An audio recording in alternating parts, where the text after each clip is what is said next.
Thinking of news from the heart. You know, we're talking about current media every time we come together. And one thing that I realized is sort of we're gonna say the same old story about the next new tragedy. As I watch social media, like everybody, you know, last month had up their this flag or pray for these people. And all of our hearts get pulled day to day, moment, week to week by the media to these things, and we get so engaged, and then it's the next thing. First of all, corporate media. 90-some% of the media companies in the United States, media outlets in the United States, are owned by 5 companies. And these companies are very large corporations, including General Electric, which is the largest defense contractor in the world. And so, to a very large degree, these media companies are using tragedies that occur around the world to keep us distracted from the real issues that we are facing in this particular election cycle. It's really interesting to note that ABC News gave Trump 82 minutes of coverage in 3 months and gave Bernie Sanders 20 seconds. We're being played these tragedies as if they are the insane behavior of crazed, mad people, Muslims particularly. What we're not, being explained is that the problems of Iraq and Iran and Syria and Lebanon are really arise out of a coalition of U.S. and Israeli political interests, a policy of domination on the part of the U.S. and the Israelis over the Middle East, and the oil companies which are committed to controlling the natural resources that are owned by Middle Eastern countries. And in addition to these state of war that has been imposed upon the Middle East, we also have climate change in that region, which is driving a drought, which has been happening in Jordan, Syria, Lebanon, Iraq, and southern Turkey for the last 10 years anyway, to the degree that it's starting to have a desperate, effect now. And people are fleeing there like crazy.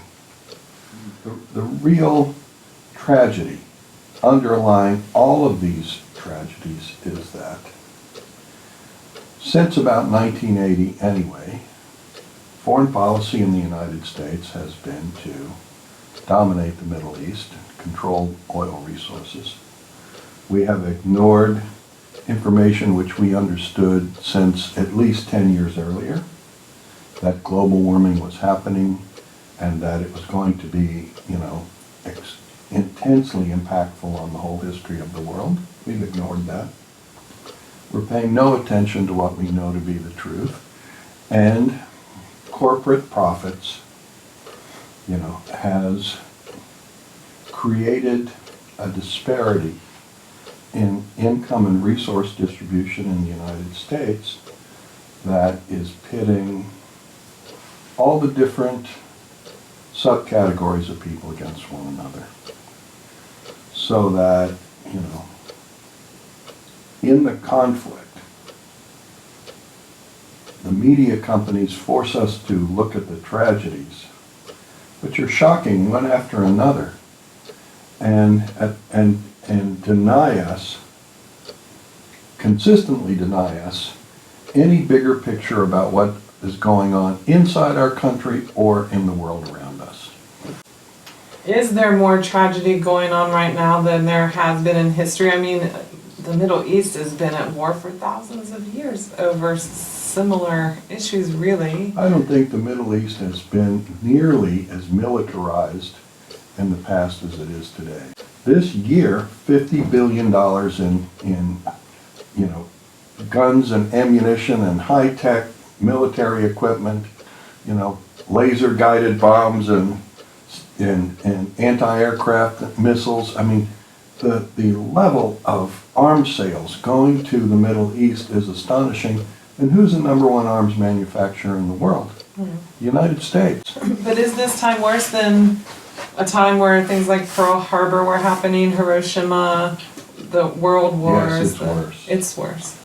How is now worse than then? Now it's worse than then because in those days there was a cutoff point to military conflict.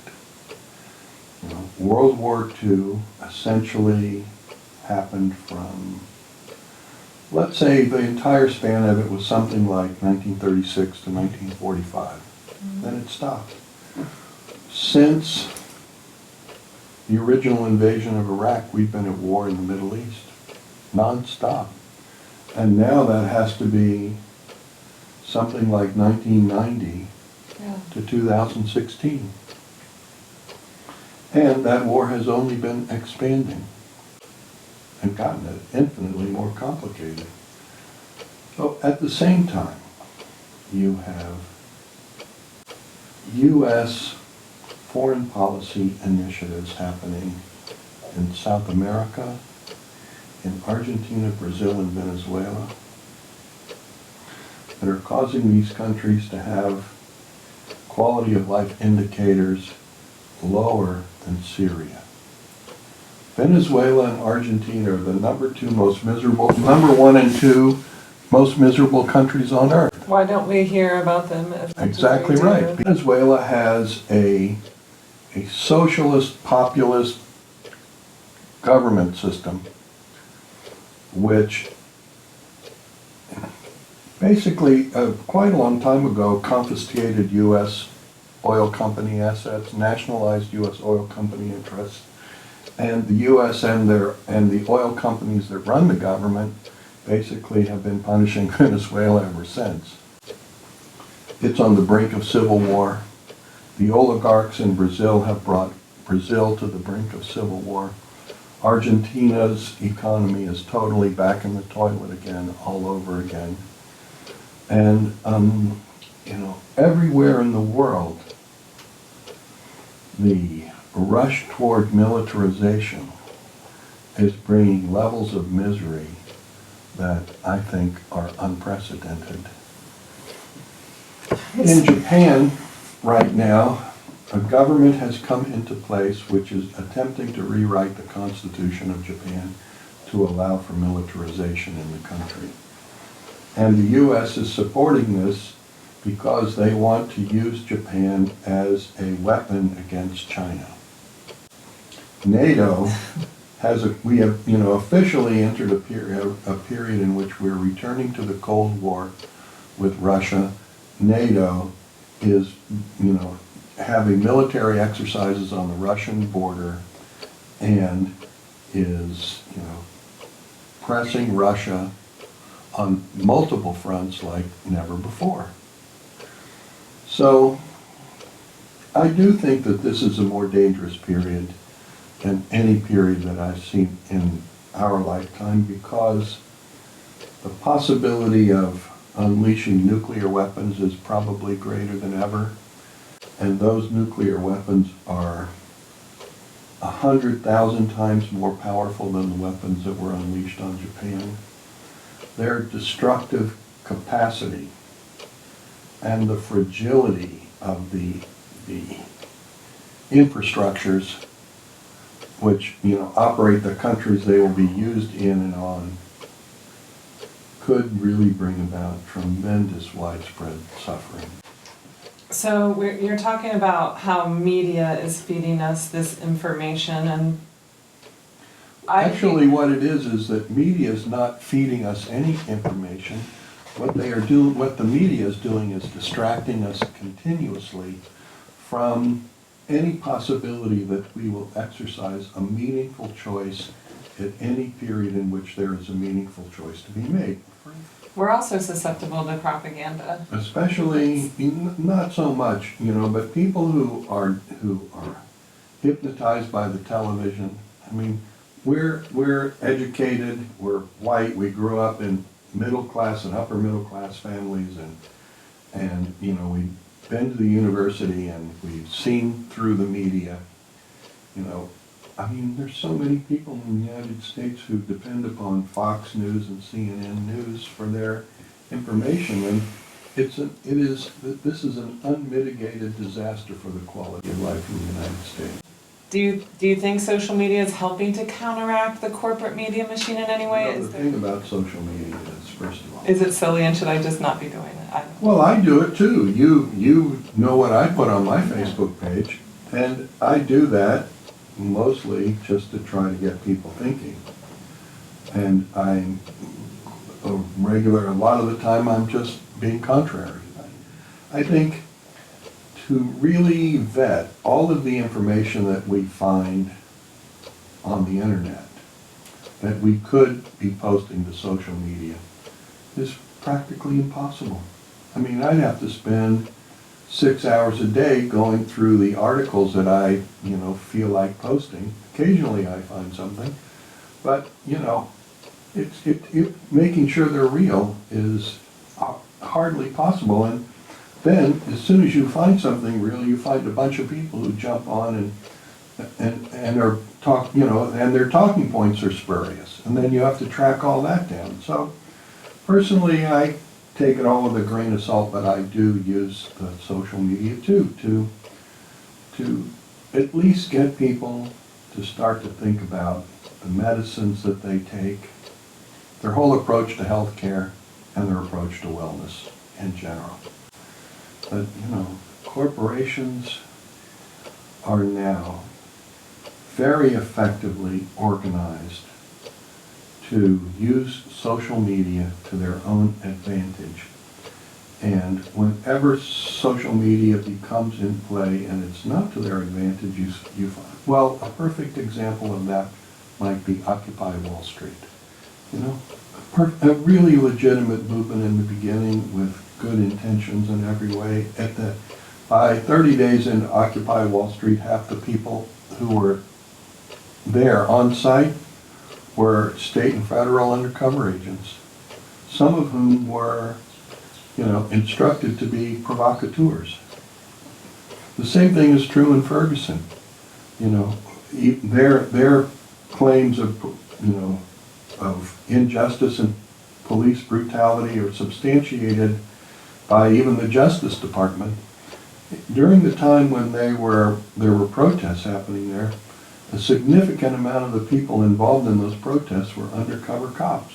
Corporate and governmental organization to manage social media in the United States today has achieved a very high level of focus and effectiveness. Am I feeding the demons by my anti-vaccine, my anti-war, my anti-Trump, my focusing on the tragedies? Is there a more productive way for me to focus on the positive? I don't think so. I think, go where your heart takes you in this area. But for me, I have to say, even as I don't respond so much to the various tragedies that happen. Because, just the unseen tragedy of the refugee situation in Syria and Iraq is heartbreaking. It breaks my heart. And yet we hear almost nothing. The only thing we hear is that the governor of that the U.S. is going to take 15,000 Syrian refugees total of the 5 million that have come out of Syria. You know, Texas, the governor of Texas is saying he'll never take a single Syrian refugee over his dead body, blah, blah, blah. And, you know, but this is a much larger tragedy. Right.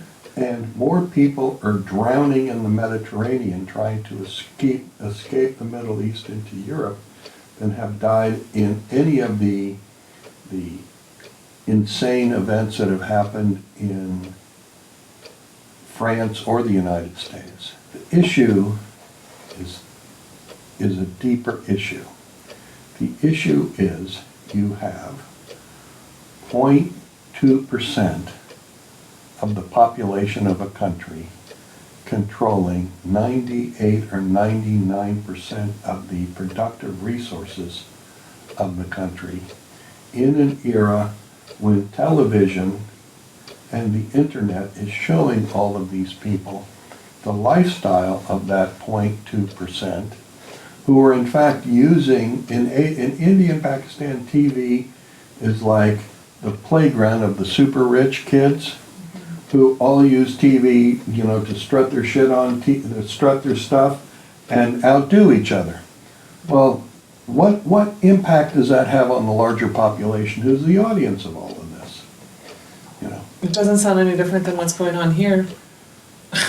Isn't that what's happening on our media and in our it is culture? only different by scale. America is so much richer, so vastly much richer than Pakistan and India and China, that, you know, we can still all have cars and computers and TVs, you know, and enough to keep us somewhat mollified and stupid, whereas in Pakistan, the level of desperation, and in India, the level of desperation is only increasing. So follow our hearts if we want to post about anti this and No, anti that, and here's- this here's- week's tragedies. You know, do this.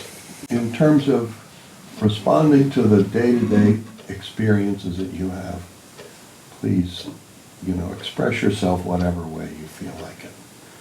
But, you know, understand that all of these tragedies are part of a systemic issue that is very large and very well entrenched. And, you know, for me, I spend the bulk of my free time attempting to educate myself about all of the ways in which, you know, corporations and corporate government are, you know, infiltrating my mind and my daily life, and I try to understand what, you know, is being done to suppress me so that in some way or another I can, at least in my own heart and mind, counter that with a real understanding of the world I live in. That doesn't mean I think I can do anything big about it, but if I can help to inform the people with whom I am connected, you know, about a healthier and more effective way to deal with the issues that we confront as human beings, then I'm happy.